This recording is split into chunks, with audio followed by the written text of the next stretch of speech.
Good morning everyone राजन्नास लाइफस्टाइले तुम्हारे सबाइके welcome और अनेक अनेक भालोबासा जानिए आजकेर ब्लगटी शुरू करছি। এখন বাজে সকাল ৬টা। এখন থেকেই তোমাদেরকে সাথে নিয়ে আজকের ব্লগটা শুরু করছি। অনেক দিন ধরে কোনো ব্লগ ভিডিও শেয়ার করা হয় না, তো আবারও চলে আসলাম আজকে একটি ব্লগ ভিডিও শেয়ার করার জন্য। তো চলো আজকের ব্লগটা শুরু করা যাক। সকালে ঘুম থেকে উঠেই দেখলে বাইরের ওয়েদারটা কতটা পরিমাণে রোদ উঠেছে সকাল সকাল, আর প্রচণ্ড কিন্তু গরম দিয়েছে আজকে। এই একদিন বৃষ্টি ঠান্ডা তো একদিন গরম, আর এই ওয়েদার চেঞ্জের জন্য কিন্তু শরীর প্রচণ্ড খারাপ হয়ে যাচ্ছে। তো যাই হোক, সকালে ঘুম থেকে উঠে ডাইনিংয়ে জানলাগুলো খুলে এখন আমি ব্রাশ করে ফ্রেশ হয়ে চলে এসেছি বাসি কাপড় চেঞ্জ করে রুমে। এখন একটু আয়নার সামনে দাঁড়িয়ে একটু চুলে চিরুনি করে মুখে একটু ক্রিম ট্রিম মেখে এখন চলে যাব রান্নাঘরে। তো চলে আসলাম ডাইনিংয়ে। তো দেখো এখন যেটুকু জলের বোতল ফাঁকা ছিল, রাতে খাওয়া হয়েছে যে জলের বোতলগুলো খালি হয়েছিল সেগুলোকেই আমি এখন আগে জল ভরে নিলাম। তো এটা হচ্ছে সবার প্রথম কাজ, সকালের দিকে আগে বোতলগুলোতে জল ভরা। তো জল টল ভরে নিয়ে এখন একটু সোফাতে বসে আছি, যেহেতু কাজের বউ কাজ করছে, বাসন টাসন মাজছে, তো তার জন্য এই সময়টা বসেছিলাম। তো হচ্ছে কাজ করে দিয়ে চলে গেছে রান্নাঘরটার পুরো ক্লিন করে দিয়ে বাসন টাসন মেজে দিয়ে। তো তার জন্য এখন আমি চলে আসলাম রান্নাঘরে। আর এখন দেখো আমি কিন্তু এখন ভাত বসিয়ে দেবো। আর তোমরা তো জানো যারা আমার ব্লগ ভিডিও দেখো, আমাদের বাড়িতে কিন্তু সকাল সকাল রান্না হয়ে যায়। তো যে এখন দেখো ওইদিকে ভাত বসিয়ে দিয়েছি, আর এই দিকে আমি ভাত বসিয়ে দিয়ে এখন করছি চা। মা আর বাবার জন্য চা করব। তো এই যে দেখো চা বসিয়ে দিয়েছি, লাল চা।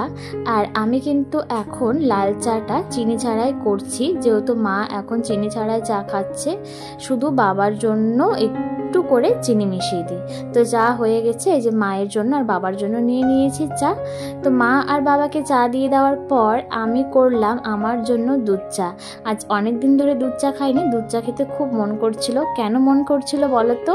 তার কারণ হচ্ছে এই যে দেখো, এই যে এই রুটিটা বাসি রুটি ছিল, আর বাসি রুটি দিয়ে দুধ চা খেতে কিন্তু বেশ লাগে। ঘুম লেগেছে? Good morning, good morning. আসো আসো, আমার কোলে আসো, আসো। ওমা ওমা ওমা, আবার শুয়ে পড়ছে কেন রে? যা, আবার শুয়ে পড়লা কেন?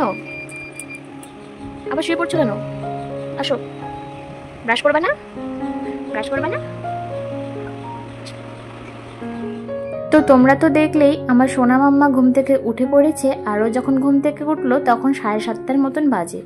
তো চলো এইদিকে আমি ডিম আর আলু কিন্তু সেদ্ধ করতে বসিয়ে দিয়েছি, আর এখন গুনগুনের খাবারটা বানানো যাক।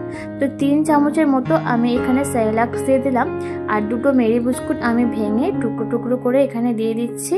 আর দুধটাকে গরম করে নিয়েছিলাম, সেই গরম দুধটা এর মধ্যে দিয়ে, আর 2 চামচ আমি আমন্ড পাউডার দিয়েছিলাম, সেটা স্কিপ হয়ে গেছে, দিয়ে ভালো করে কিন্তু মিশিয়ে আমি এটা গুনগুনকে আজকে সকালে খাইয়েছি। এক এক সময় কিন্তু এক এক রকম খাবার দিই, রোজ যে এটা দিই তা না।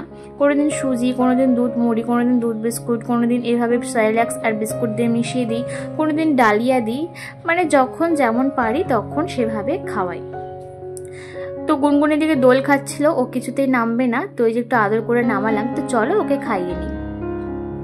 চলে যা, গুনগুন খাবে, তোকে দিব না দিব না দিব না, চলে যা চলে যা চলে যা।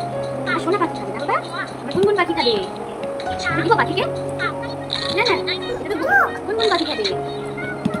কচ্ছপ, তুমি কচ্ছপ দেখতে পেয়েছো? কোথায় কচ্ছপ ছিল? হ্যাঁ, তুমি কচ্ছপ দেখেছিলা? বাবা। গুনগুনের খাওয়া কমপ্লিট করে চলে আসলাম আবারও রান্নাঘরে। তো এখন ওর পাপার জন্য যেই লেবু আর জিরে জলটা বানাই সেটাই আমি এখন বানাবো। এটা খেয়ে গুনগুনকে নিয়ে একটু বাইরে যাবে। গুনগুন একটু বায়না করছিল বাইরে যাওয়ার জন্য, তো একটু ওকে কাজে যাওয়ার আগে একটু বাজার থেকে ঘুরিয়ে নিয়ে আসবে আর কি। তো চলো এখন লেবু জলটা বানিয়ে দিই। আর তোমরা কিন্তু কেউ স্কিপ করে ভিডিওটা দেখবে না, প্রথম থেকে লাস্ট পর্যন্ত ভিডিওটা দেখো, আশা করি তোমাদের সবার খুব ভালো লাগবে। আর যদি তোমাদের ভিডিওটা ভালো লেগে থাকে তাহলে প্লিজ সবাই চ্যানেলটা সাবস্ক্রাইব করে পাশে থাকবে, আর অবশ্যই কমেন্ট করে জানাবে, কারণ তোমাদের কমেন্টের মাধ্যমে কিন্তু পরবর্তী ভিডিওটা বানানোর জন্য আরও উৎসাহ পায়। তোমাদের নতুন নতুন কমেন্ট পড়তে কিন্তু ভীষণ ভালো লাগে, তাই অবশ্যই সবাই কমেন্ট করবে, লাইক করে পাশে থাকবে। তো ওইদিকে লেবু জলটা যাওয়া হয়ে গেছে আর এখন রান্নাবান্নার কাজে লাগতে হবে। তো আজকে রান্না করব ডিম। তো ওইদিকে দেখো এখন ডিম আমি ছিলে নিচ্ছি। তো পোলট্রির ডিম না খুব সুন্দরভাবে সহজে ছেলা হয়ে যায়, কিন্তু হাঁসের ডিমগুলো না ছিলতে আমার খুব বিরক্ত লাগে, আমার ভালোই লাগে না হাঁসের ডিম ছিলতে। তো দুটো পোলট্রির ডিম দিয়েছিলাম, একটা হচ্ছে মানে 3টে পোলট্রির ডিম দিয়েছিলাম। দুটো হচ্ছে আমার শাশুড়ি মায়ের জন্য, বলতে দুবেলা খাওয়ার জন্য, আর একটা দিয়েছিলাম গুনগুনের জন্য, আর বাদবাকি আমাদের জন্য দিয়েছিলাম হাঁসের ডিম। তো যে দেখো ডিম আলু যেগুলো ছেলা হয়ে গেছে। তো চলো এখন রান্নার কাজে লেগে পড়ি। তো আমাদের তো প্রতিদিন একই কাজ, ঘুম থেকে উঠে এই রান্না বান্না করা। আর আগে কিন্তু মেয়ে ঘুম থেকে উঠে পড়লে আমি যতই রান্না পড়ে থাকুক না কেন, আমি কিন্তু ও ঘুম থেকে উঠে পড়লে ওকে আগে ফ্রেশ করে ওকে আগে খাওয়াবো, তারপরে আমি কিন্তু বাদবাকি রান্না কমপ্লিট করি। কারণ ওইদিকে মেয়ে খিদে পড়ে থাকবে, কান্নাকাটি না করলেও ওকে না খাইয়ে না কাজ করতে একদম মন লাগে না। তো ওকে খাইয়ে দিয়ে তারপরে কাজ করলে না আলাদাই একটা শান্তি লাগে, যে না মেয়েকে পেট ভরে খাইয়ে দিয়েছি, এখন আমি কাজ করেও আরাম পাবো। তো ওই তো আর কি, ওকে খাইয়ে দিয়েছি আর এখন কিন্তু আমি শান্তি করে কাজগুলো করব। আর যদি না খাওয়াই রাখি, আগে যদি রান্না বান্না কমপ্লিট করতে চাই তখন তাড়াহুড়ো করে সব কিছু করতে হয়, যে কখন রান্নাটা কমপ্লিট করব। আর মাথার মধ্যে একটা চিন্তা সবসময় ঘুরতে থাকে যে রান্নাটা কমপ্লিট করে মেয়েটাকে কখন খাওয়াবো, ওকে এখনও খাওয়ানো কমপ্লিট করা হয়নি। তো আর খাইয়ে দিলে এই ব্যাপারটা থেকে নিশ্চিন্ত থাকা যায়। তো এইদিকে দেখো আমি এখন পটলগুলোকে ভেজে নিলাম, নিয়ে এখন আমি আলুটাকে ভাজছি। তো এইদিকে আমার আলু ভাজা হয়ে গেছে, তো আলু ভাজাটাকে আমি এখন নামিয়ে নেব। কোথায় গিয়েছিলা তুমি? পাপার সাথে ঘুরু গেছিলা? জুতো খুলবা না? জুতো খুলবা না? খুলে দেবো? খোলো।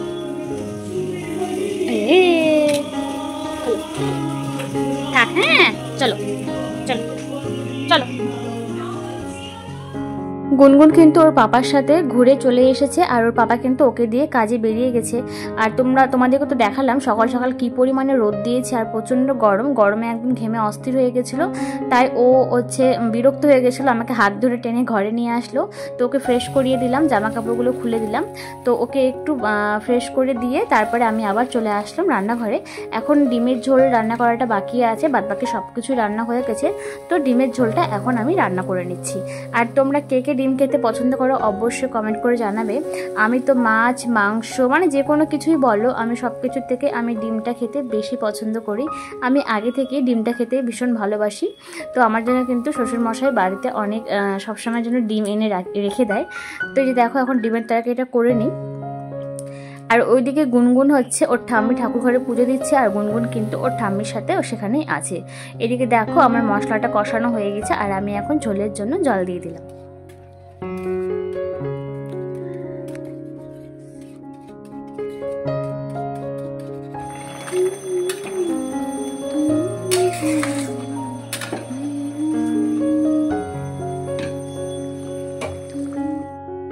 তো রান্নাবান্নার কাজ তো কমপ্লিট। আর যে কাজ করে তিনি হচ্ছেন এই কাপড় টাপড় ধুয়ে রেখে চলে গেছে। তো সেগুলোই এখন নিয়ে চলে এসেছি আমি মেলে দেওয়ার জন্য। গুনগুনের ছোটো ছোটো কিছু জামা প্যান্ট আছে, সেগুলোই সারাদিনে এত জামা প্যান্ট ওর চেঞ্জ করতে হয়, তো এগুলোই ধুয়ে রেখেছিল। আর আমি এখন দেখো রান্নাবান্না কমপ্লিট করে গুনগুনকে নিয়ে এসেছি মেলে দিতে, কারণ এখন কিন্তু বাড়িতে কেউ নেই, ওর ঠাম্মি পাপা দাদা সবাই বেরিয়ে গেছে। তাই কিন্তু এখন প্রচণ্ড রোদ, ওকে নিয়ে আমাকে আসতে হলো, কারণ নিচে একা রেখে আসতে পারবো না। আর ও দেখো কেমন লাফালাফি ছোটাছুটি করছে রোদের মধ্যে। চলো বাবা, ছাদে খুব রোদ, চলো গাছে জল দিতে হবে না, এখন ফুল তুলছো? ফুল তুলতে হবে না এখন, চলো চলো চলো চলো চলো, এখন ফুল তুলতে হবে না, চলো। সকালবেলা করে ওর ঠাম্মি ফুল তুলতে আসে ঠাকুর ঘরের একটা ছোট্ট বালতি নিয়ে। তো দেখো ও এখন সেই আমি কাপড় মেলে দিতে এসেছিলাম, ওই বালতি নিয়ে এখন ও হচ্ছে গাছের পাতাগুলো ছিঁড়ে ছিঁড়ে রাখছে, মানে ফুল তুলছে আর কি। ঠিক আছে চলো, অনেক ফুল তুলেছো, চলো এবার হয়ে গেছে ফুল তোলা। হ্যাঁ হ্যাঁ হয়েছে হয়েছে হয়েছে, চলো আচ্ছা ঠিক আছে, বালতিতে রাখছো, ঠিক আছে চলো চলো। ছাদে ভীষণ রোদ দেখতেই পাচ্ছ। তো বাইরের ওয়েদারটা তো দেখতেই পাচ্ছ, আকাশটা কতটা সুন্দর লাগছে, দেখে কিন্তু মনে হচ্ছে যে পুজো চলে এসছে। তো ঘেমে ঘেমে তো দেখতেই পাচ্ছ, ছাদে গিয়েছিলাম কাপড় মেলে দিতে। হ্যাঁ মাম্মা স্নান করবো, এতটা রোদ দিয়েছে আর গরম সহ্য করা যাচ্ছে না, ঘেমে গেছি। গুনগুনও কিন্তু ঘেমে গেছে, ছাদে দৌড়াদৌড়ি করছিল। আর ওইদিকে দেখো ঘড়িতে 11টা কিন্তু বেজে গেছে। তো এখন গুনগুনকে এখন স্নান করিয়ে দেবো, আর একটু পরেই করাতাম, যেহেতু একদম ঘেমে গেছে। তো ভাবলাম তাহলে একবারে স্নান করিয়ে দিই, তাহলে ও একটু আরাম পাবে। তো চলো ওকে স্নান করিয়ে দিই, তারপরে তোমাদের সাথে দেখা হচ্ছে। ও রোজ আমাকে মানে স্নান করাতে নিয়ে গেলে যখন জল থেকে উঠাবো জোর করে উঠিয়ে আনতে হয়, কিছুতে জল থেকে উঠবে না, কান্নাকাটি। আর এই যে দেখো হরে কৃষ্ণ করছে, পাশের বাড়িতে হরে কৃষ্ণ গান হচ্ছে, জয় রাধে রাধে। গানটা শুনতে পেয়ে ও এখন দেখো কীর্তন করছে,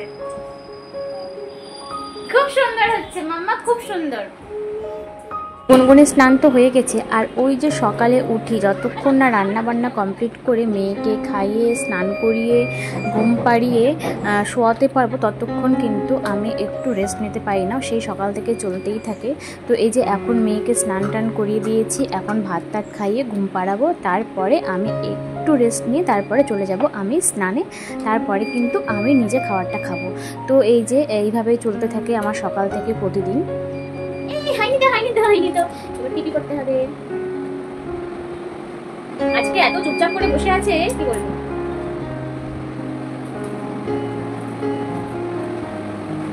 তোমাদের গানটা নিয়ে এরকম মানে সাজুগুজু চুপচাপ করে পড়ে নাই বল, কমেন্ট করে জানিও। সুন্দর হয়েছে, ভালো হয়েছে বাবা, ভালো হয়েছে। সাজুগুজু করার ও এক্সপার্ট আর কি। ছোট ছিল যখন তখন মানে ক্রিম মাখাতে পারতাম না, টিপ দিতে পারতাম না, কিচ্ছু করতে পারতাম না। আর যখন একটু বুঝতে শিখেছে যে এগুলো একটা সাজুগুজু, ব্যাস আর হচ্ছে রোল করতে হয় না। যখনই বলবো ক্রিম মাখবো টিপ করবো চুপচাপ হয়ে যাবে। আর দেখো কেমন কেমন করে দেখছি নিজেকে ক্যামেরায়। পাগলি এটা, পাগলি পাগলি পাগলি, সাজুগুজু করতে ভালোবাসে, সাজুগুজু। আর এই যে এখন কিন্তু গুনগুনের দুপুরের খাবার নিয়ে চলে এসেছি, ওদিকে টিভিতে কার্টুন চলছে। তো চলো এখন ওকে খাবারটা খাইয়ে নিই, তারপরে দেখা। সবাই মাত্র স্নান করে আসলাম, সকাল থেকে তো বাড়িতে মনে হয় যুদ্ধ শুরু হয়, রান্না বান্না কমপ্লিট, সবার বেরোনোর থাকে, গুনগুনকে খাওয়ানোর থেকে স্নান করানোর থেকে সবকিছু কমপ্লিট করার পর এই যে এখন স্নান করে চলে আসলাম, এখন এসে একটু বসলাম। আর গুনগুনের তো খাওয়া দাওয়া কমপ্লিট হয়ে গেছে, আর এখন হচ্ছে কটা বাজে, এখন হচ্ছে 1:30টার মতন বাজে। ওকে নিয়ে এখন একটু শুবো, তাহলেই কিন্তু ঘুমিয়ে পড়বে।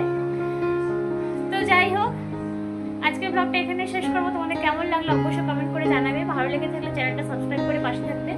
তাহলে আজকের মতো টাটা, দেখা হবে আবার নেক্সট ব্লগে। ততক্ষণে সবাই সুস্থ থেকো আর ভালো থেকো।